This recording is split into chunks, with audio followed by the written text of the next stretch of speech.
to meet. I want to start with my husband, Todd.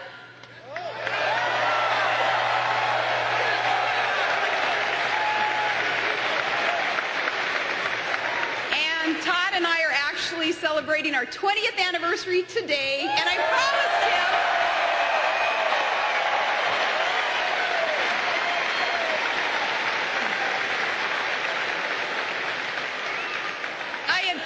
Todd a little surprise for the anniversary present, and hopefully he knows that I did deliver. And then we have, as after my husband, who is a lifelong commercial fisherman, lifetime Alaskan. He's a production operator.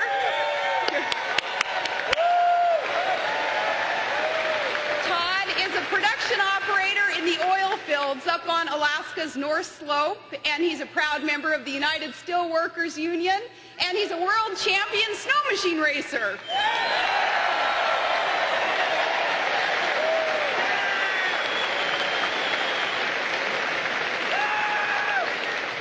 Todd and I met way back in high school, and I can tell you that he is still the man that I admire most in this world.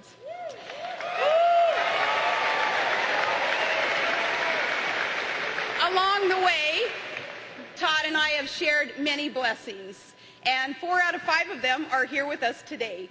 Our oldest son, Track, though, he'll be following the presidential campaign from afar. On September 11th of last year, our son enlisted in the United States Army.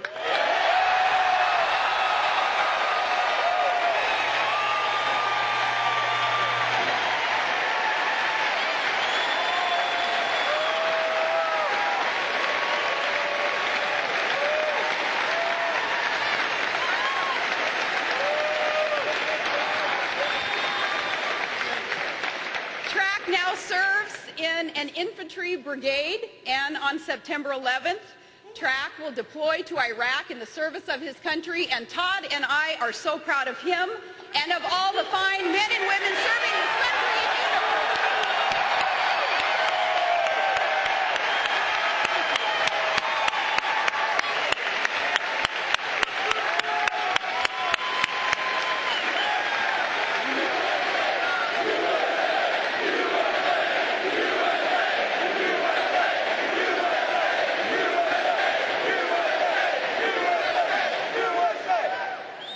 Next to Todd is our daughter Bristol, another daughter Willow, our youngest daughter Piper, and over in their arms is our son Trig, a beautiful baby boy. He was born just in April.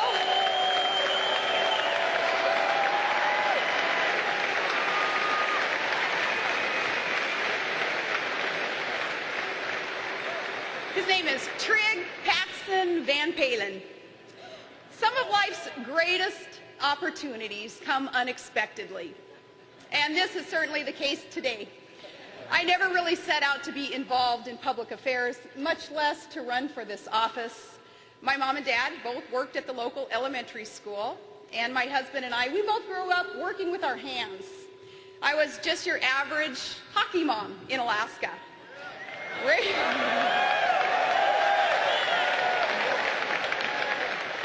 We're busy raising our kids. I was serving as the team mom and coaching some basketball on the side. I got involved in the PTA and then was elected to the city council, and then elected mayor of my hometown, where my agenda was to stop wasteful spending and cut property taxes and put the people first.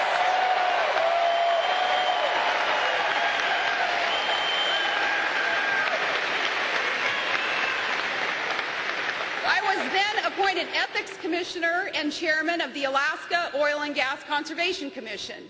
And when I found corruption there, I fought it hard and I held the offenders to account.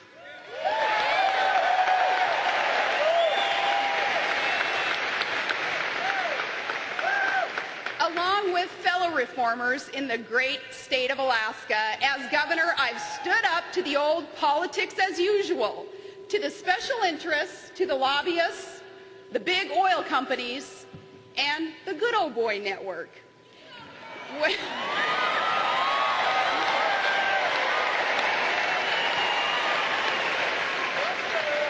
When oil when gas prices went up so dramatically and the state revenues followed with that increase, I sent a large share of that revenue directly back to the people of Alaska.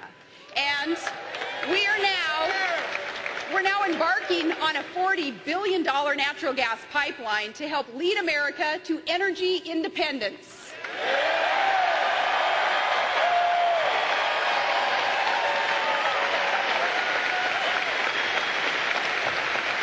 I signed major ethics reforms, and I appointed both Democrats and independents to serve in my administration. And I've championed reform to end the abuses of earmark spending by Congress. In fact, I told Congress thanks, but no thanks on that bridge to nowhere.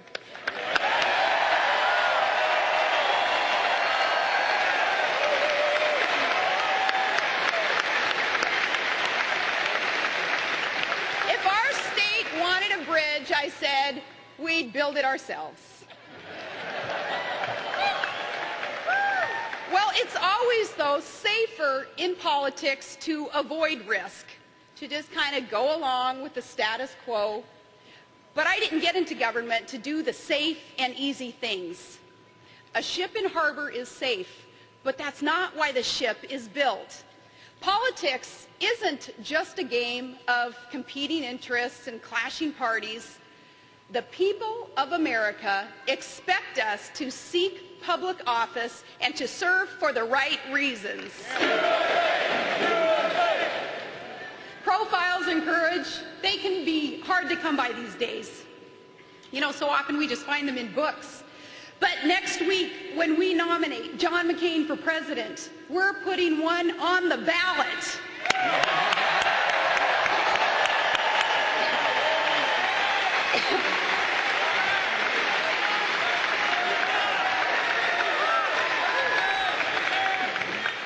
To serve as vice president beside such a man would be the privilege of a lifetime, and it's fitting that this trust has been given to me 88 years, almost to the day, after the women of America first gained the right to vote.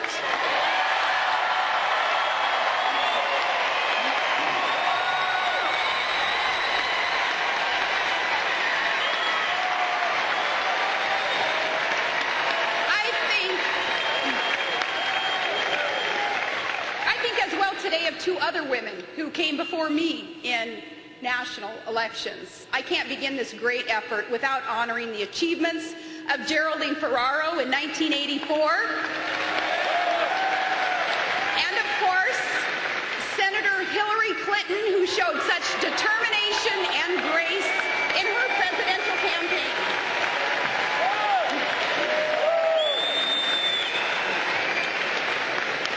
It was rightly noted in Denver this week that Hillary left 18 million cracks in the highest, hardest glass ceiling in America. But it turns out the women of America aren't finished yet, and we can shatter that glass ceiling once and for all.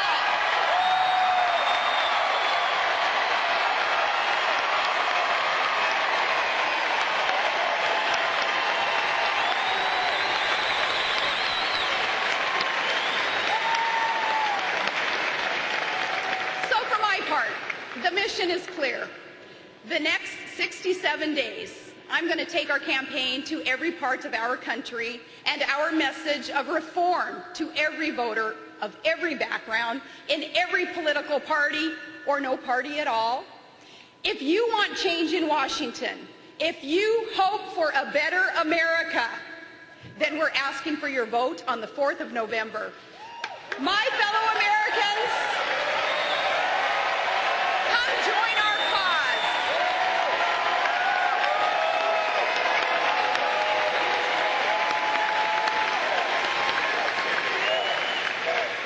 Join our cause and help our country to elect a great man, the next President of the United States. And I thank you, and God bless you. I say